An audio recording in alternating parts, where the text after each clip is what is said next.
हाथरस के इस दर्दनाक कांड में लेकिन कई बातें अभी भी साफ नहीं हैं, उन्हें जानना जरूरी है। इस वक्त हमारे साथ यूपी के ADG law and order Prashant Kumar जुड़ रहे हैं। उनसे हम समझते हैं, क्योंकि बहुत सारे सवाल इस पूरे मामले में पुलिस के ऊपर भी उठाए जा रहे हैं। सीधे बात हम करते हैं प्रशांत जी से। सर, आपका स्वागत है इंडिया टीवी पर। इस वारदात के बारे में बहुत कुछ कहा सुना जा रहा है और आज पीड़िता नहीं रही, उसकी मौत हो गई। आरोप यह है कि हाथरस पुलिस की देरी की वजह से लड़की की जान गई और आरोपियों पर भी पुलिस ने बहुत कमजोर धाराएं लगाई।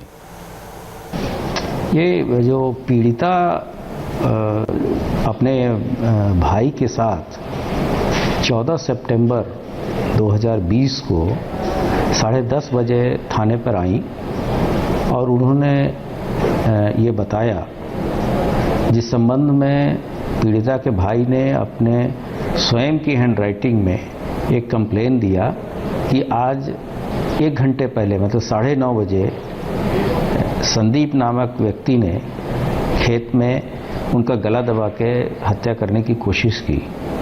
इस पे तत्कालिक रूप से तुरंत ही एफआईआर उचित धाराओं में, जो कि 307 और SC/ST के सबसेक्शन है, उसमें दर्ज किया गया और पीड़िता को तुरंत ही 10:30 बजे थाने से जिला अस्पताल भेजा गया स्वास्थ्य परीक्षण के लिए। और उसके बाद से उनको उनकी मेडिकल स्थिति को देखते हुए अलीगढ़ मुस्लिम यूनिवर्सिटी में जो मेडिकल कॉलेज है उसके ट्रॉमा सेंटर में एडमिट कराया गया। इसके अतिरिक्त जो चूंकि ये SC/ST का केस था, इसको क्षेत्राधिकारी स्तर के अधिकारी ने इन्वेस्टिगेशन शुरू किया और अन्य लोगों के बयान के आधार पे इसमें 354 की धारा बढ़ाई गई, जो कि छेड़खानी से संबंधित है, क्योंकि उस समय पीड़िता की ऐसी स्थिति नहीं थी कि उसका बयान लिया जा सके। और 20 तारीख को जो मुख्य नामित अभियुक्त था उसकी गिरफ्तारी कर ली गई धारा 307, 354 और SC/ST एक्ट में। उसके बाद से 22 तारीख को CO ने इनकी पीड़िता का बयान ट्रॉमा सेंटर में लिया, जहां पहली बार उन्होंने अपने साथ ये रेप होने की बात बताई और जो आदमी गिरफ्तार हो गया उसके अतिरिक्त 3 अन्य व्यक्तियों का नाम उन्होंने बताया। पुलिस ने त्वरित कार्रवाई करते हुए 23 सितंबर, 25 सितंबर तथा 26 सितंबर को क्रमशः अन्य तीनों अभियुक्तों को गिरफ्तार कर लिया। इस प्रकार टोटल 4 अभियुक्त थे, चारों की गिरफ्तारी कर ली गई। आज के डेट में कोई भी गिरफ्तारी शेष नहीं है।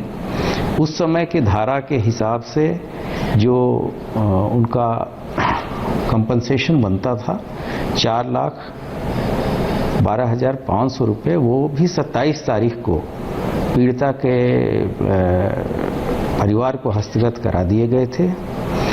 इनके प्रॉपर और बेटर इलाज के लिए राज्य सरकार के निर्देश और DGP के निर्देश के बाद से इनको दिल्ली सफदरजंग एडमिट करवाया गया, जहां आज इनकी दुखद इनका देहावसान हो गया। अब इसमें 302 की धारा भी बढ़ाई जाएगी और जल्द से जल्द हम चार्जशीट सबमिट करके इसको फास्ट ट्रैक कोर्ट से सजा दिलाने की हमारा प्रयास होगा। लेकिन मैं आपको बताता हूं परिवार क्या कह रहा है। परिवार का यह आरोप है कि 20 सितंबर तक पुलिस ने किसी किस्म से उनकी मदद नहीं की, बल्कि उल्टा वो परिवार ये कह रहा है कि पुलिस तो आरोपियों को बचा रही थी। देखिए, इस संबंध में किसी के व्यक्तिगत राय की बात नहीं है। ये एक संवेदनशील प्रकरण है, इसमें प्रॉपर विवेचना होगी और इस तरह के केसेस में जो विक्टिम है उसका कथन मान्य होता है और जो एक्यूज्ड है उसको ये प्रूव करना पड़ता है कि वो इनोसेंट है।